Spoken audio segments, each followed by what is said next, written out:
Hi, welcome to the award-winning Ed Brown Show. And we have Professor Bill Keating here. Now, we're going to talk about money and education. Hey, they go together. You know, our society is based on what? Money. That's right. And the average person, corporation or whatever, they do their mama in for a quarter. Hey, thanks a lot there being here, Bill. Nice to be here. Nice to see you. Tell us about this, your background and your relationship of education and finances. You call it economics. I'm going to say finances. What's the difference, economics and finance? The difference is really none because Right. finance is a subset of economics. Right. Okay. If you had a hierarchy, economics would be up here and finance would be under it. Okay. So it's Now, a subset. Okay. Well, we've heard this story before. You and I, we have a few years, been Right. bumping around here. Okay. Okay. Why is it? It was years ago. I know when in the 30s and 35, your grandfather, and I said, get an education, get an education. But do you think that goal to get an education has actually helped the African American, because now they find it still difficult to get an education because it costs an arm and a leg to get an education, because now kids have what is this a house note for the student loan. So they graduated and then they have $150,000 they got to pay back. Now I'm saying is that, what's wrong with that? Is something wrong with that? If I'm going to get into the financial situation, and this world, no matter what anyone say, is based on finances. Well, yeah, I mean, just think back in the 30s, you couldn't get a $150,000 loan. Right. Okay, so a lot of progress has been made. I think what's really missing today is many of us are becoming educated. We really are. But there's one little puzzle that's missing. Money. And that is financial education. Mm-hmm. What's the difference in financial education and education? Well, there's two major differences. I think those who are financially educated, first of all, they will have an understanding of which financial products will serve them the best in terms of their cost and in terms of their value. The other thing that with financial education will do is no longer will I continue to save money.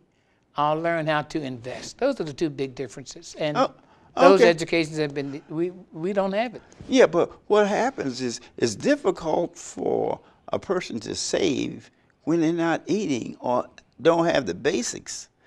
You know what I mean? That makes a difference. Now, for instance, a good example of what happened in the financial world with the banks, here in Prince George County, Right. all those loans and the banks, what happened with that situation is actually they took your money, the government money, and bailed out the banks.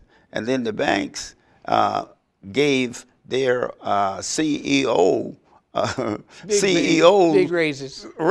Yeah, yes. and those raises but that was after they lost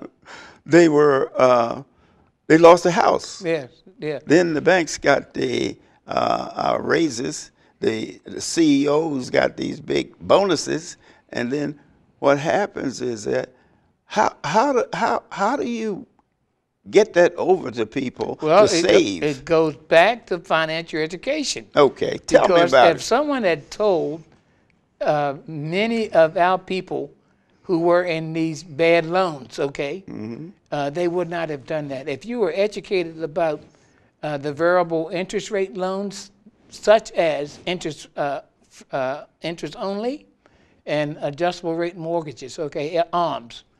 If our people were educated about those loans, they would never have entered into them. The reason they were sold to them is that the qualification for those loans is much less stringent than for a fixed rate loan. And not only that, with the lower interest rate, they could buy more house than they could afford. But who makes those rulings on that qualification? Well, it's not so much a rule. If you don't know, I'm going to get you.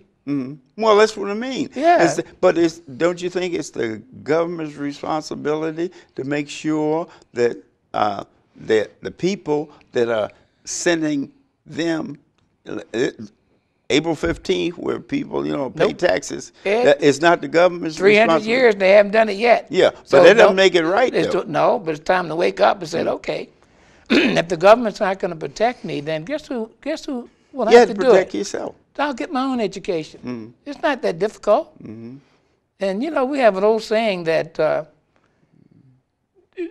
we need to stop letting the fox into the hen house.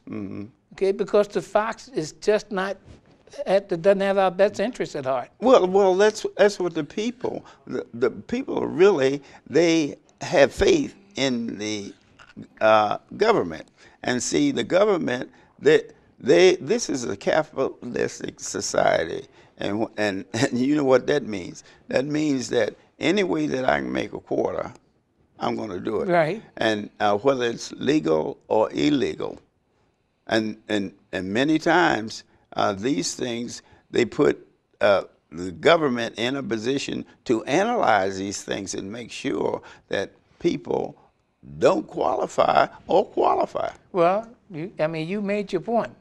And I'll just, let me paraphrase what you just said. If you don't know money, then you'll have no money. I think that's basically what you said. So it comes back again to, let me get my education about the behavior of money over time. And that's my foundation, and I can go from there. Okay, give us a schedule of getting that type of information. How should a young person out there, prepare themselves for this capitalist society? Well, that's exactly one of the reasons I'm glad I'm here, because, I've spent, excuse me, I spent a lot of years educating people through workshops and seminars and things like this. As I've gotten older, I don't want to stand in front of anybody for 6 or 7 hours anymore. So I have reached out to provide this education that we're speaking of through something called the webinar. As a matter of fact, if you want to visit my site that's called www.webinars with Professor Bill, you get an idea of the kind of things that we're talking about, that addresses this education void.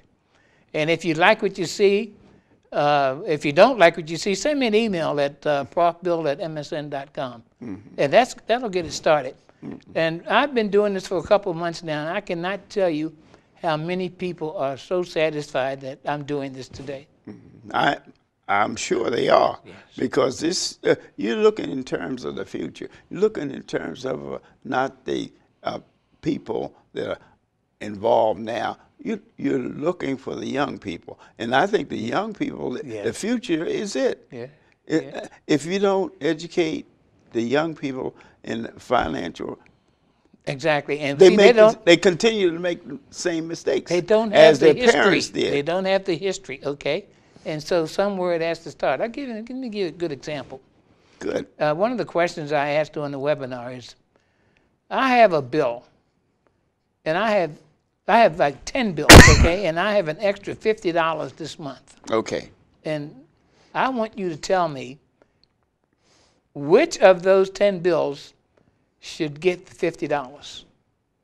And I'll ask you the same question. What do you mean? Which? Yeah, you have 10 bills and you have an extra $50 this month. Which bill are you going to put that extra 50 on? Well, generally, the thing that most important to you would be your home. No. Which bill are you going to pay down? It's a credit card bill. You owe $600 on one, and you got an extra $15 or $20 or whatever, and you want to pay down your bill. Which one would you pick? You pay down it. The one with the highest balance? Yes. Or the one with the highest interest rate? Interest rate. The one with the lowest balance? Interest rate. The one with the highest payment? Yeah. The answer is we don't know. Oh. Financial education, and I'm going to tell you something else. Many of our so-called experts don't know the answer to that either, because they will tell you, pick the bill with the highest interest rate. What I can assure you... Well, that's normal. But no, it's not right, though. I know it's not But right. if you come through one of these webinars, you'll know for fact Okay. which bill should get the extra Okay, give dollars. us an example. I just gave you one. No. We're going to show you how to do that. Yeah. Well, that's what I'm saying. Let's start. You said $50. Right. Okay. Which bill will get it? We're going to pick the bill with something called the payback ratio, which nobody has ever heard of because Right. it's something I invented, okay? Right. No Okay. one's never heard of that. No, you never heard of that. No. I mean, after years and years Well, of understanding this. where should that information be exposed? In kindergarten or college? I ask you a question. It's not going to happen. There's too much at stake.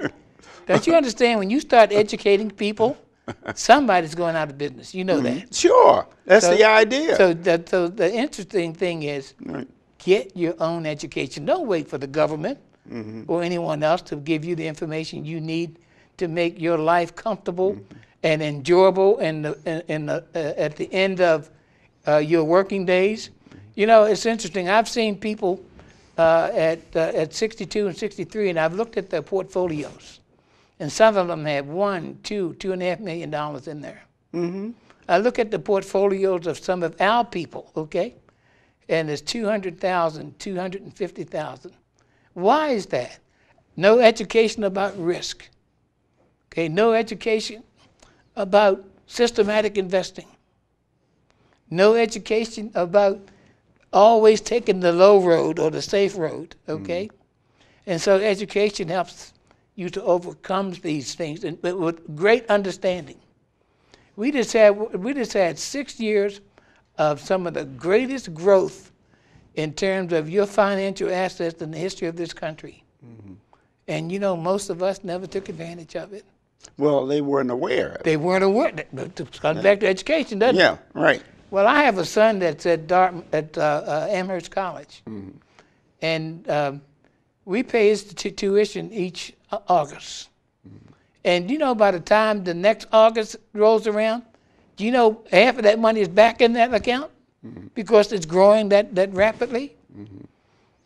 Okay, and we're going to pay his tuition again in August this year. And thank goodness he's a senior, so that's the last one. The next one will be on him, okay? And we expect in May, when he graduates next year, we can give him a really nice check. And we'll say, here's a piece of money That's because we've never heard of. That's because of your background, educated in finance. Yes. Okay, what do you do? The average person, I say out there, and I even say family that only have one adult in the family actually bringing money in. Yeah, right. How should they look at investing in things of that They have nature? to. I mean, give us an example of what they should do. The biggest problem we have is that we don't have discretionary income. That's a big word. Right. It means exactly. And so what are we going to do? What is the cause of not having discretionary income?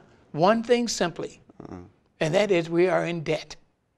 We are in debt. Okay. And so if you want to have discretionary income to do things like save for your college education, put money aside for your retirement, put money aside for How do you do that? Well, you got to get out of debt first, okay? Well, you begin in debt. You're in debt when you're born. Not me. Huh? No, I wasn't in debt until I got a credit card. Till you got a credit card. Yeah, when I got a credit that was only card. 10 years ago. When did credit cards come in? Oh, credit cards have been around as long as I can remember. Yeah. Yeah, matter of fact, my first credit card was a Diners card. I'll never forget it, and I couldn't wait to spend some money. Right. Okay, and I've been out of debt at least 5 times, and right back into it. And so back in 2003, I wrote a book Okay, tell us about the on book. how to get out of debt and stay out of debt. Oh, hey, I want to hear about it. Yeah, the book is tell us called something about Leverage to the Hill. And in back of that book, because understand, finance is a mathematical problem. Okay, and the reason we can't do a lot of stuff, we don't have the math background to do it. Right.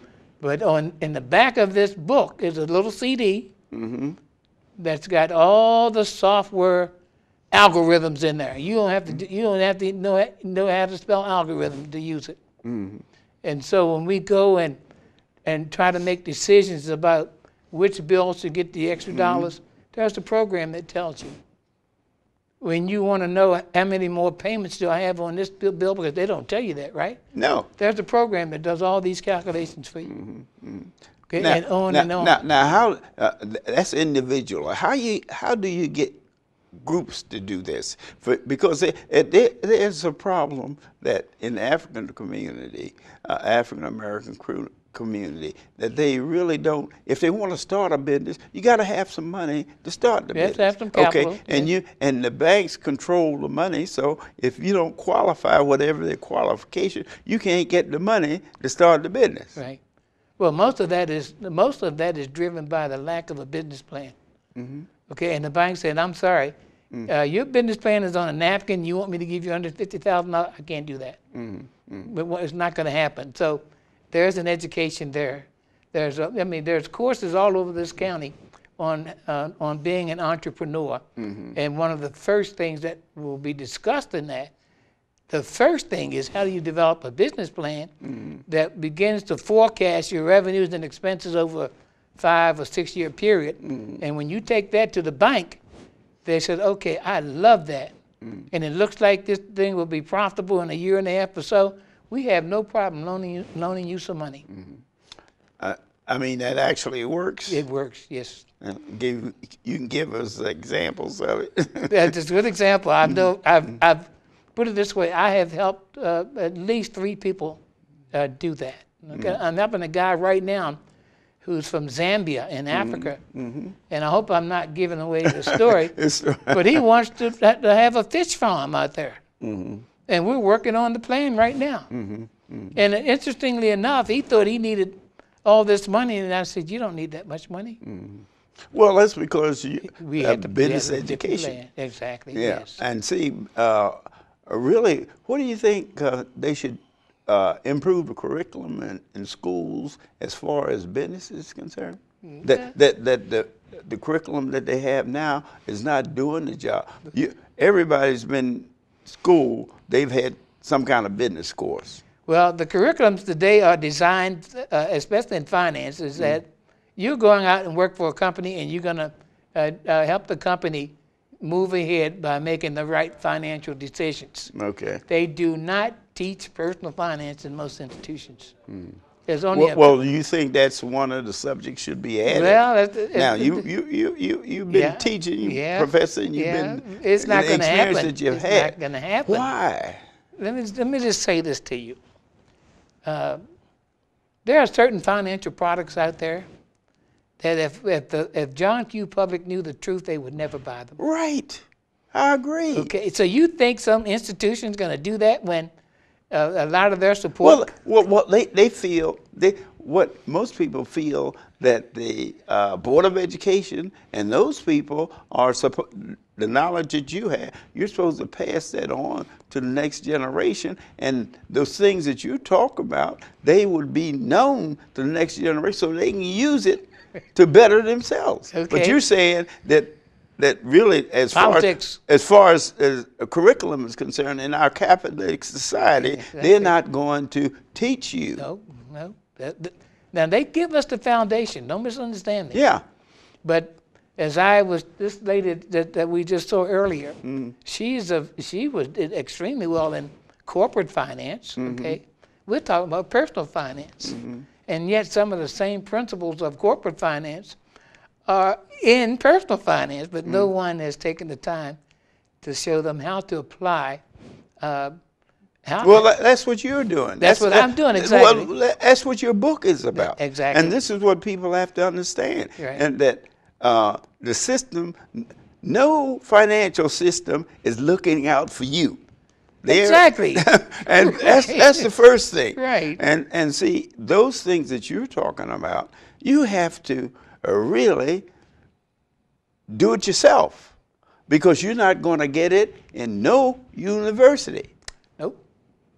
See, only a couple of them that I know of do it. See, that is the problem. See, people think, okay, I'm educated, I have PhD, I have all of this, but as far as the actual working system, this system is not being taught in the universities. Right. Right? Exactly. Exactly. And the funny thing is that people have become educated and they change the product, okay, and it still does the same thing, which is really funny. This is why you need to get your own education. Well, that's why it gets into the political thing. And, It does, yes. and what happens is that an individual that's into the political and with the corporations, they run the political. Anyone that runs for office that doesn't have a campaign money. Right. Okay, where do they get the campaign money? They don't get it from John Doe. The average guy that's working 9 to 5, he gives $25, $30. He gets it from the corporation. Well, Koch brothers just said they're going to support the governor from Wisconsin. Right. $800 million. Okay. Right. That's my point. And see, this is what people really feel. And sometimes you have upsets in the political situation, but rarely. Rarely there's upset. What they say, what the corporations do, you follow the money. Right. You know, I'm not, but a good example that happened here in Prince George County, I'm not going to mention the area, but the candidate had the money, had the political, had the political backing, and they lost because the people came out and voted this individual who I think had about $50 in their campaign, and the individuals that had the corporation and the political people, they had the money, but they didn't have the people. Well, we have a product, and I can talk about this one. I won't talk about any others, but we have a product that we know is just got so many political overtones.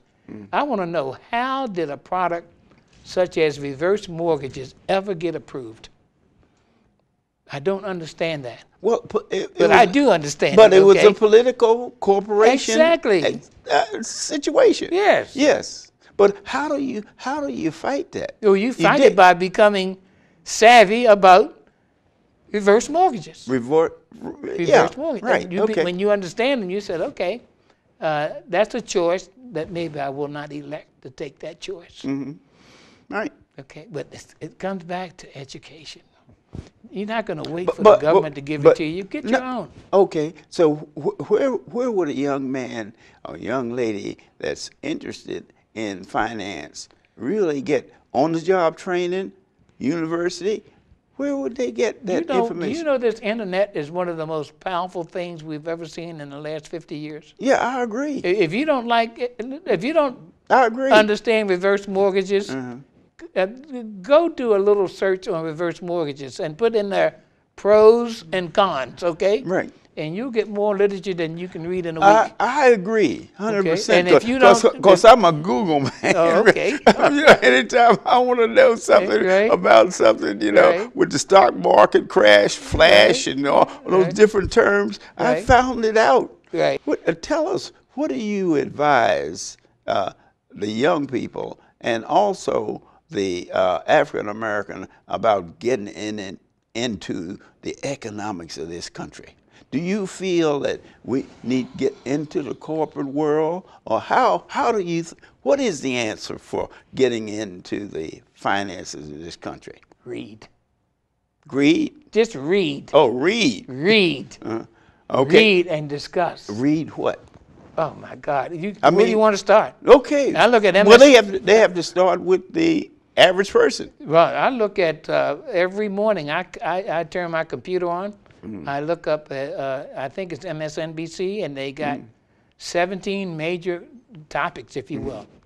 And at least 7 or 8 of those will interest me. And I step down, and they got other topics. And finally, I get to what did the markets do yesterday section, okay? Okay, with a trader, just like my son's involved in trading. And they just had a flash crash. I was reading in the Wall Street Journal today. You mean a flash crash? That's the term. Flash crash. I mean, that something went down a lot. Right. I learned that term today, but I'm just saying, associated with that. The average person, they don't have that background to do that. See, But is the flash crash bad? Yeah, it's bad for most of the people. No, it's not. It's bad for most of the people. No. It's a positive thing for the masses, for the Nope. corporations. Nope. But it's a negative I'm thing. not buying that, Mr. No, Brown. okay, it's a negative thing for Nope. it's a Nope. negative thing for the guy working 9 to 5. Nope. Can I But give he you? Can I doesn't give have- you my spiel on it? Yeah, give me your spiel Okay, quickly. so here I am. I'm investing every month, right? I'm sending $50 into my portfolio. And each month I buy so many shares. And then all of a sudden this particular month, we had a crash flash, and all those shares are real cheap, aren't they? Yeah. Okay, so now. Do my you have a 50 representative, or do you do this yourself? Oh, no, you know, you need a broker. Ah, Yeah. thank you. But you tell That the broker is what the to key. do. You tell the broker I know, what to but do. the broker gives you the information. Oh, no, I get my own information. I get my own information. I know, but how does this broker, and how much is this having a broker? The average person, do you realize, average person doesn't have a broker? No, I don't have one either, but the point I'm trying to make is if I want to send extra money in, or Yeah. let me finish this one point. So every month I'm sending in money, then all of a sudden I have a flash crash, right? And each month I buy shares. So the flash crash said that the value has dropped. Okay. And all the 5 months prior, I bought 8 shares, right? Now it's all the way down to 2.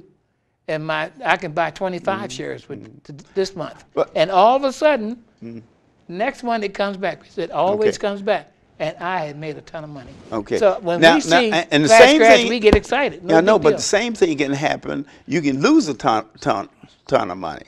I mean, How you going to lose it? If you don't take it out, you're not yeah. going to lose it. No, well, that's what I'm saying. But see, really what happens, what you're talking about, is that the average person, just like I agree with you, the education into finance is very crucial. Because the average person, he doesn't trust John Jones. Yeah, I give John Jones.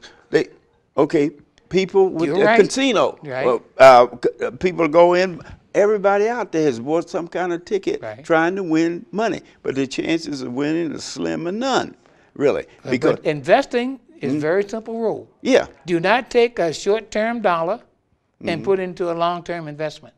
Do not take a long-term dollar and put in a short-term investment. That's education. yes. So what you're doing is wonderful, and your association with education and finance, because that is the key. Thank you. That is the key, because we are not educated to the financial world. Exactly. We feel that when a corporation made a merger, what was that? A couple of corporations made a merger. Oh, yeah. And what they've done, they've cornered the market. Exactly. As far as competition is concerned. Exactly. So they control. So 3% of the people control Oh, the financial money they of sure this do. country. They sure do. Isn't that right? That's right, and that's gonna Okay, change. okay, That's gonna all change. right now. We're gonna Well, find a way to get these guys out of that business. Right. And see, that's what people have to realize.